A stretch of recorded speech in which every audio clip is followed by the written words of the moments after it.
everybody. This is your girl, Nikki Nicole of Divas of the Roundtable podcast. I'm joined here today on the show with my co-hosts, Spicy Red and Ladybug. On today's show, we have Tyrone Ray. Tyrone Ray is the visionary founder and CEO of Black Force Mechanics, a thriving automotive repair business built on resilience, relentless self-determination, and the power of reinvention. Born and raised in Miami Gardens, Florida, Tyrone's path was anything but conventional. After facing legal troubles that left him with limited employment opportunities, he found himself at a crossroads, rather remain stuck in the system that offered no second chances or create his own opportunity from the ground up. Choosing the latter, Tyrone began teaching himself automotive repair with no formal background training, driven by survival, passion, and an innate ability to learn by doing. He started a small repair business out of necessity, and it quickly transformed into deep hands-on education. His determination and hustle laid the foundation for Black Force Mechanics. Seeking to elevate his skills and professional credibility, Tyrone later moved to Jacksonville, Florida, where he enrolled in specialized program to become a Mercedes-Benz certified mechanic. This bold step expanded his technical knowledge and positioned him and Black Force Mechanics as a high-end, trusted name in precision auto care. Today, Tyrone leads Black Force Mechanics, focusing on quality, integrity, and empowerment. He uses his story to inspire others with similar backgrounds. Through his business and public appearances, including on today's show here at Divas of the Roundtable podcast, Tyrone shares raw, honest conversations about overcoming adversity, building from scratch, and proving that your past does not dictate your future. Rather, under the hood of the car or at the mic, Tyrone Ray is a powerful voice of redemption, entrepreneurship, and Black excellence in the automotive industry. Ladies and gentlemen, please welcome to the show, Tyrone Ray. All right. Woo. Thank you for coming to the show, Tyrone. I'm going to tell you, the ladies know, our audience don't know, but we had Mr. John on the show a couple months ago. And he's the one who actually tagged me into one of your posts and put you on my radar. And the more I saw, the more I was intrigued by your story. And the more I felt that you had something to share with the world, you know, with everybody, starting locally here. But I think it can kind of grow, and you could be a shining example to a lot of young men coming up. And that's why we wanted you to come on the show today to share your story. Yes, ma'am. All right. So, you know, let's get into it. Tell us a little about yourself and what led you to, I know I talked about it in your bio, in your introduction, but what was it that kind of forced your hand to becoming an automotive repairman? So I was in Atlanta, we lived in Atlanta for a good bit. I was up there, I had a decent job, you know what I'm saying? It was in the middle of COVID, had a lot of stuff going on, my first apartment.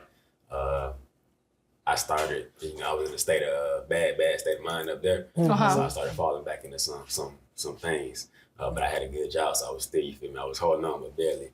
Okay. Then I had a little, nothing major, a little bit of a legal situation. Ended up going to jail only for a day. I got charged with a concealed carry of a weapon with no license. So nothing major, but at the time it caused like shockwaves and everything I had going on. Like I was barely holding on. So because of that, even though I was at my job for like almost 6 months, I was real good at it. You know, I was on the verge of getting a pay raise. They decided to cut me from the job until my case was resolved. Then I went out, tried to get other jobs, applied, probably like 10, 20 other places. Mind you, it was only a misdemeanor charge, but nobody would hire me until the case was resolved. Okay. So I had no choice really but to do something. At the time, I had about four different cars at the time. And all of them, at some point, all of them kept having automotive issues. I kept paying these mobile mechanics to fix it. Every time they fix it, it come out worse and worse and worse. And so one of them was a BMW, other one was a Charger, and I had a few other ones. So eventually I just had to kind of get up under the hood myself, but I hated getting dirty, so I didn't really want to do it. And then I did it, fixed it, got her back running right and everything. At the time, I gave one to my mom, because I ain't had nowhere to park them on. I got one to my mom. But then from there, I was like, shoot, if I could keep learning how to fix, get some tools, whatever, I could just make some money. Everywhere I'm around, because I know the people around me can't afford more mechanics either. Right. So that's essentially how I started. Oh, okay. Yeah, out of necessity, like we say. Yeah, out of necessity. So you say you had a BMW and a Charger. Yeah, I had a BMW. I had a Charger. Charger was the first car I paid cash for. I had a Charger, and I had a Pontiac Grand Prix, and another BMW. Okay, so you already, with the BMW, you already had some experience with those foreign cars, those higher end foreign cars. That's how I started. The first car I fixed was my BMW. Okay, nice. All right. So what made you, after you start fixing on the cars, did you want to go further or learn more? So what was the push after you fixed your first one? Really, like survival, really, because I essentially what happened is at the time I had to leave the house I was in. I couldn't pay for it no longer. Gotcha. Because by the time between me getting arrested and me starting the mechanic, it was about a good 7, 8, 9 months. Okay. So pretty much, for the most part, no legal income. So I was essentially, bouncing house to house between certain people, and I had to find some way to like make some money. Right. Because the people I was with, they weren't really making no money either. So they had to leave their house as well. You feel me? Gotcha. So at a point, I ended up coming to one like I had to do something. Okay. Who would you say your big influence? Because me and Nicole had a conversation, and she was talking about this program you want to get started with the young men. Who would you say your biggest influence, like as far as in your family? Like who do you stand behind in your family? I say shit. Excuse me. Mom. I say my mom and my father. Okay. That's good. And my grandma. And so what were some challenges that you faced, like with this starting up? What were some of the challenges first of all, what made you come up with the BFM? What made you come up with that? All right, so at the time I had a homie, his name was Six. He kind of one day he who I used to ride around with in Atlanta. We used to go make money, do things together. So at the time, he kept telling me like, "Oh, you got Black Force energy," if you know what that means. Because I was, like I said, back then I was a little different than now. And essentially, like back then I couldn't even afford no Black Forces. You feel what I'm saying? I didn't have no Black Forces, but he kept saying I had Black Force energy. So I'm like, man, it'd be funny as hell if I started a business called Black Force Mechanics doing this. And so it just kind of went from there. Okay, Black Force, that's good. Okay, yeah. So what were some of the challenges that you had to face coming up with this, being so young? Well, my first challenge was the same. First person who I tried to fix was like not even try. First car I did fix was a friend. I fixed her car. She was my very first challenge because I told her, yeah, just pay me on Friday. You feel me? I fixed her car. Friday came, she ain't paid me. So, credit. That was my first lesson. Yeah. But after that, essentially, it was more at the time. I ain't even all my cars, because I wasn't making money yet. All my cars started to go downhill. So by the time I really got into it, I didn't even have a car. So so I was like walking around like neighborhoods, advertising, people telling me, "Oh, I do more mechanic." Like I was going door to door, and then when I finally got a job, I was Ubering to the job. I would take some tools and I would Uber to the job, and I go do it, and I either walk back home or Uber back home, depending on what was going on. So a lot of times too, most people there, I hand you a car, but they wouldn't really take it because they see me. They're like, "Man, you ain't no mechanic," so they wouldn't. Right. You know what I'm saying? They might take it, but they ain't gonna do nothing with it. Right. So. And I know with mechanics, most of the times we see a mechanic, we see an older man, greasy, dirty, dirt all in his nails, gray hair, beard. So when we see a young guy like you, we're like, this just a baby. He don't know how to fix cars. I mean, it was like, shucks, some of the cars might be older than you, a lot of the cars. So they see you like, you sure you know how to fix the cars? So how did you deal with that? Okay, so by the time I came to Jacksonville, I was already established. Not in Jacksonville, nobody knew me here yet. I don't have no roots here. But essentially, I used to get that question a lot when I first came here. Like, the first thing they said be like, "How old are you?" Or they'd be like, "You know what you're doing," yada yada. But after like a month, nobody asking questions no more. Okay. So did you grow up like helping your dad or uncles or family friends? Nobody with cars? Nah. Nothing like that. Cause see, my dad, and that's one of the things. Like I know my older sister, she used to call me about changing her tire and stuff like that. Because even as a girl, like my dad, I know how to do spark plugs. Right. Yeah, change belts, hoses. I know how to do front brake pads. The shoes in the bag, I don't know nothing about that. I know how to put in the alternator and stuff like that. So my daddy had me there under the hood with him. Right. So you had none of that. Nah, no, I ain't touched my first car to my BMW. Okay. Cause see, as I progressed in life, I was like, ew, no, I don't want to do it. You know, Right. I don't want to do that. I think I got spicy cause I was doing like my own tune-ups and stuff on my cars. And I had my Expedition, and that was the first car I had with a coil pack on it. Right. And the one that went bad was like all the way up in the block. It was like your Uncle Roger, God bless his soul, Roger had to fix it because I was like, I know about spark plugs. I don't know about a coil pack. What is that? You know, because my dad was teaching me old school. You know, that was when I was young. That was before. I didn't know nothing about coil packs. It was only spark plugs and wires. So that's amazing that you had like no experience. And then for you to start it, and you saying you didn't have a car, you was Ubering. That's hustle. Yeah. That's what I was admirable. Like I'm like, that is very admirable. And that shows that you have something. You know what I'm saying? Where most young guys and people that kind of, I'm sure you know your way around to be able to make money other ways. But you was determined to keep it on the straight and narrow and to do this thing that you were doing because you felt good about it, I'm sure.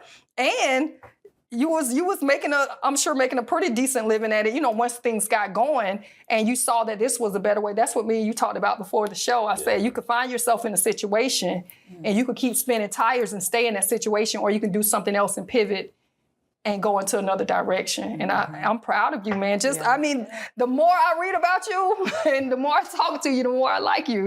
You just a solid guy. He's going door to door. Door to door. You was Ubering. That's very commendable. Very commendable. That's very commendable. That's determination. Let's get into coming to Jacksonville and becoming a Mercedes-Benz certified mechanic. Yeah. So what happened with that? What made you decide to do that, the Mercedes training?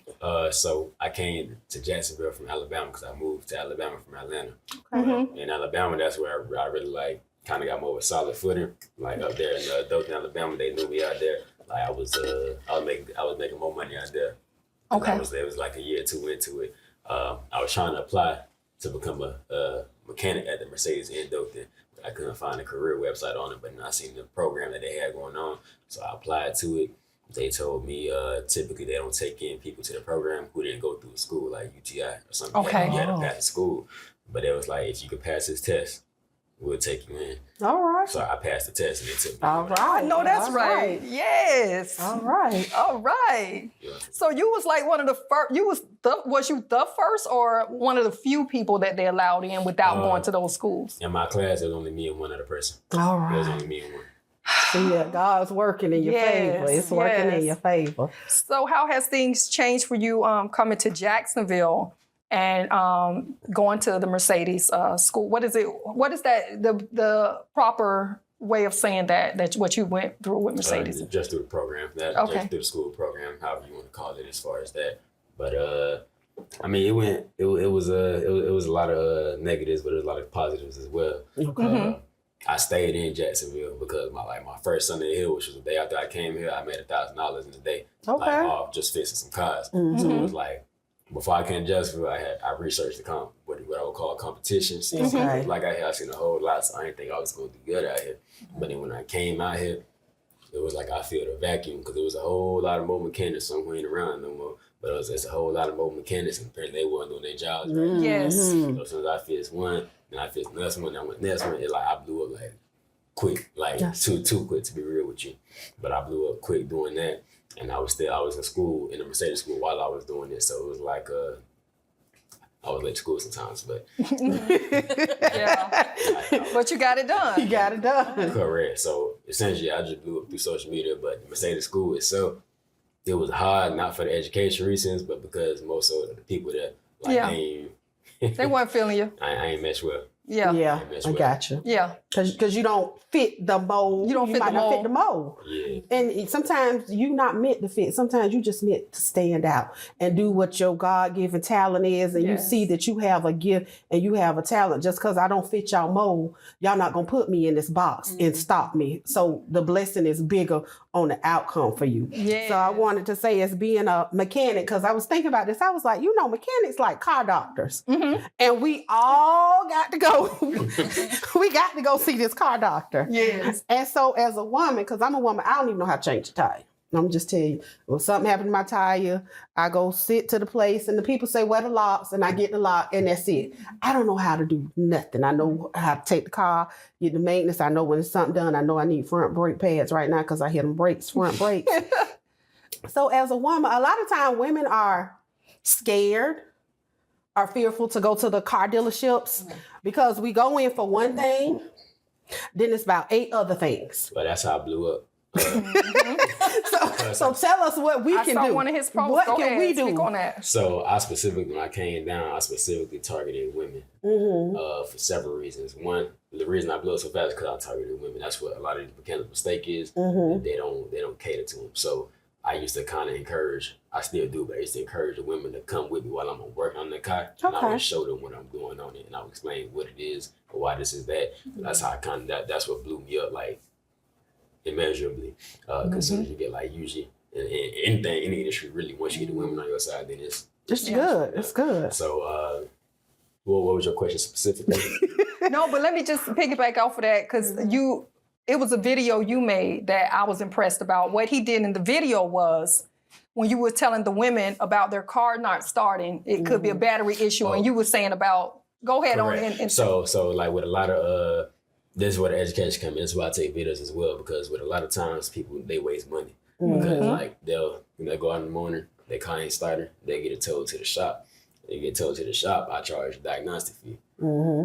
I jumped your car off, all you needed was a battery. So it's like, that's good, like shit, technically good for me because I'm making money, but at the same time, it's like, it's different levels I rather target. So if you could just simply diagnose the car yourself and I replace the battery, one is quicker for us, on this mode is cheaper for you. Right. So really, I make videos more so to educate. Some people take it, some people don't. Yeah. But I make videos more to educate so you can help me and help you, essentially. yeah. Okay. Now, do you do house calls or do you? So these days, yes, until we move to a bigger shop, we're back doing house calls. Okay. So you're a mobile mechanic at the moment. That shop was too small. It was Okay. too small. Me to piggyback off of you, honey. I pop that trunk, I pop that hood, I climbs up on my tire, get up in that truck and put my antifreeze in, the windshield fluid, my oil. I don't be playing. They be sitting there looking at me like, what is she doing? Yeah. So let me ask you. Get out there and do it. Let me ask you something. What are some of the basic things that you believe first car owners need to know about maintaining their car? Well, first of all, for first time car owners specifically, don't go get no form. That's the first thing. A lot of first time car owners, they'll get a Mercedes, they'll get an Audi, or one of them cars like that. Then they'll try to bring it to us. They don't really have the money to maintain it. So the first thing, don't buy one of them. That's really good advice. Especially for your first car. Go get something like a Honda, Toyota. These days they ain't as boring no more, but they still reliable. So that would be my first time. Go get something you can afford. I'm telling you, a Honda outlived the owner. If they treat it right, a Honda will outlive the owner. I had one time, I had a Honda Accord, and I was coming back from Charleston, and everything everything inside of the car just stopped working. Like the speedometer, everything went to zero. It was still running. The windows didn't work. Nothing else worked. And I called a friend of mine, Renell, who he had a older Honda Accord, and I had pulled off the road, but the car was still running. And he said, "Where are you?" And I told him, and he said, "The car's still running." I said, "Yeah." He said, "Get back on the road. That car gonna bring you home." He said, "Don't turn it off." And it did. It brought me all the way to Jacksonville. That Honda Accord brought me all the way to Jacksonville. I had to open and crack the door because it was 400 degrees outside, no air, the windows wouldn't work, nothing. But it brought me all the way home. So I would stand behind Hondas. Hondas and my Toyota, my little Tercel. I drove that thing to hell and back. But I like that you said even for first time buyers, or just period. People want these luxury cars and designer cars, but they don't realize the oil change might be. Yes. You might be used to 125 a foreign car. How's the oil change from a foreign car? It's going to be much more. The brakes are going to be much more. Everything is going to be much more because it is a foreign car. And then you get in the dealership and you in shock because what you thought may have been $150 is $500. Because I know I would be in shock if I'm used to something being one way, and then because I get this luxury car, I got to pay all these luxury prices now, and that really does send you in shock. And sometimes that makes people say, "Oh, I need to go back, maybe get a higher grade of that Honda or that Toyota, but I'm gonna go back to this. Y'all can have these foreign cars with these foreign prices." I got a quick question because I just gotta know. As a mechanic, what car would you tell people to stay away from? Run when you see it coming. As far as regular cars, I say these days. Oh, I got one Highness Sonatas and the Kia Optimus. I don't even want people bringing them to my shop no more. What are they? Kia Optima. The Highness Sonatas and the Kia Optimus with the 2.4 liter engine. Okay. Wow. Is that why they give you these they get these like big warranties? Like, Yeah, correct. because they know the car is Correct. trash. As what's his name? Bubba Dub say trash. So that those. I thought Hyundai had made. I thought they had turned the corner and was putting out some good product. So probably newer. There were newer ones probably, but I can't recommend them. My very first car was a Hyundai Sonata. I was in Atlanta 6-lane highway in the left lane doing about 85. My engine shut off. Ooh. So I had to then get it over to the side of the highway real quick. And even though it had a warranty on it, they tried to fight me on it. This is long before I was a mechanic. They tried to fight me on it. My car sat in the shop for like 6 months till they finally threw an engine in it. But even these days, we just don't. Every time we have a Sonata or Optima come in the shop, we just don't have a good experience with it. Yeah. When you say Hyundai, my heart went to beat because I just got me a Santa Fe last year. So what cars would you recommend that are like easy fix, low maintenance, and they're friendly for women, teenagers? Because, people have young kids or teenagers on the road and they're very scared and nervous, like my baby on the side of the road, my baby don't know what to do. So what kind of cars would you recommend that are low maintenance and are friendly? As far as reliability, really it's the same ones from when y'all was a lot younger, like the Hondas, the Civics, Accords, the Toyotas, pretty much any of them. If you want something outside of that, I say certain years of Chevys. Nah, not every year, but certain years. Oh, Lord. They tend to be reliable. Now, say if you're talking as far as safety, instead of a little prioritize safety, a little bit of reliability, I say Mercedes and Volvos. They some of the safest cars. Volvos, I know Volvos. Well, they hype up this Subaru thing. Is Subaru really as good as they say it is? Some of them are. Okay. You do have certain ones that you wouldn't buy if you look for reliability, but for the most part, they tend to be all right. Okay. All As a matter right. of fact, it's probably one of the cars we see least in the shop. Subaru? Do you venture off into other things like maybe do you know how to fix like motorcycles and other things of that nature and stuff like that? I have a whole lot of other skills outside of cars, so I can, but as a business I don't, but I definitely can. Okay. All right. There may be some people inboxing me, Nicole, what that man name was that was on the show. Yeah, so that was one of the reasons why we wanted to highlight you. And one of the big things too is this this program. I'm not even going to say summer program. This program that you go into the communities and teach these young people about cars. What inspired you to start doing that? So when I first came, maybe a few months, 6 months after I first came to Jacksonville, I kept saying I'll have a class for women, and I kept saying it, but due to business and other things, I never could find the time. So it's like this year I kind of just made the time. Yeah. So I just decided to go ahead and just do it. So I just kind of hopped out of bed one day. I drove to Hilltop, talked to the people there, the leasing manager. I drove to Washington Heights, drove to... you went in the hood. You went in the hood. Yeah. Correct. I'm trying to hit like 3 hoods on every side of the city to go teach at minimum. So pretty much I went straight to him and I just say, hey, let's do this on short notice. Let's do it and be done with it. And whatever happens, I'll make it time for some of my customers won't happy, but you feel me? It is what it is. Yeah. But that's how just kind of did it. Yeah, because just think about what you're doing. Like even showing them how to teach. Like Spicy say, she get up there and she check her fluids and she pour, she top off what needs to be topped off. A lot of people can save themselves thousands of dollars of repair just by lifting up the hood and checking Correct. the blood of the car, basically the oil, water. That stuff, you gotta have these things in your car.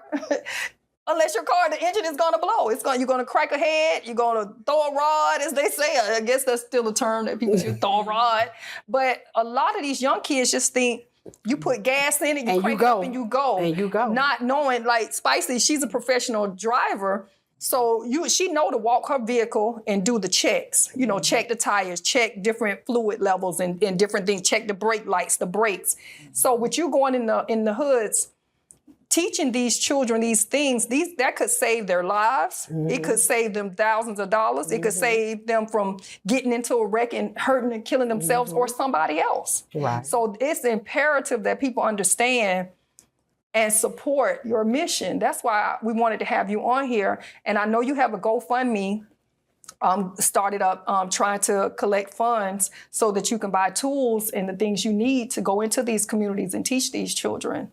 Or young, whoever. I guess it's not for just children. It's for whoever want to learn, right? Great. So we'll give you a chance to let everybody know all of that information at the end of the podcast. I have a question. So with the programs involved, hands-on projects, do you have any other businesses that would want to stand up and help you with this project? What do you mean when you say other businesses? Like just any business out there, like, you're dealing with the kids that want to help sponsor. So I have had actually a few other mobile mechanics help. Kimmy, if you know Kimmy Mitchell, he Mitchell Mobile Auto Repair. He's definitely helped. He's giving some money, tools, and funds. I've had another one named Jordan Austin. He works for Big Boys Automotive. It's his company. He's helped. So I've definitely had a few businesses reach out. Correct. I'm supposed to have. I can't say yet, but I'm dealing with another business more. You got something in the works. That's good. That's really good. And I think what you're doing is very commendable because I know when we were in school, it was like skill centers and you could get the trade. Yeah. Well, now because things are changing, they took a lot of these trades and a lot of these hands-on things away from the kids. And then they make it so that you have to go to college or go to a trade school. And everybody just can't afford a trade school. Everybody just can't afford to go to a 2-year institute or a technical school because that's not in the budget. But I think that what you're doing is very commendable, especially you're African American and they see somebody that looks just like them. They see somebody, he from the struggle, and he came to the neighborhood because most of the people are not going to any of the neighborhoods you just listed. Right. When I say they're not going in them. And I had somebody who I taught. I told her, come with me, come help me with it. She didn't want to come. Yeah, she from Jacksonville. She didn't want to come. She didn't want to come. And it's just amazing. And I'm super proud and I'm super happy for you. But it's just important, the knowledge of, I'm going to tell y'all the story of one of my godsons. He going to be mad, but he was in college. He in Pensacola. God, mama, my car won't start. Well, baby, I'm in Jacksonville. You in Pensacola. What you want me to do? Well, send me some money. I say, okay, I'm going to send you some money. But what I need you to do is, I need you to go to the gas station. Go to the gas station first. He said, God, mama, I ain't have enough gas in the car, so my car wouldn't crank. I said, boy, look, I'm like, you calling me all the way over here. All we had to do was put gas in this car. And kids do not think. It could be something that simple, and they are panicked, and it has totally knocked them off their wagon, and they're scrambling for help. Yeah. They're scrambling. So before we get out of here, Tyrone, let the people know where they can find you at, and let them know about how they can reach you for your GoFundMe.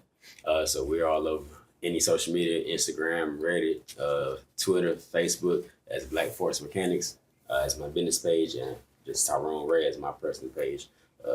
Google, like I said, Google, Instagram. If you want to reach out for the GoFundMe, you can give me a call, 904-545-7172.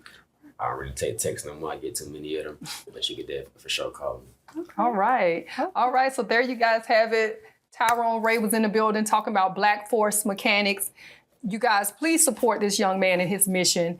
I mean, it can really help the community and help our young boys and girls and just anybody who's interested in learning about auto mechanics and just knowing the basics about your car and how to keep your car on the road safe and sound.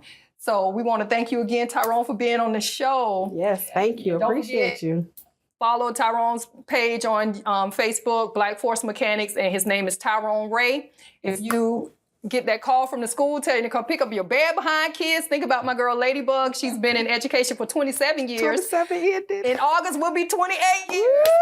If you're on the highways and byways of the good old United States of America, you see that FedEx truck, think about my girl Spicy Red. And if you think about anything dealing with love, peace, and prosperity, please think of me. Y'all be blessed. Have a good night. Good night.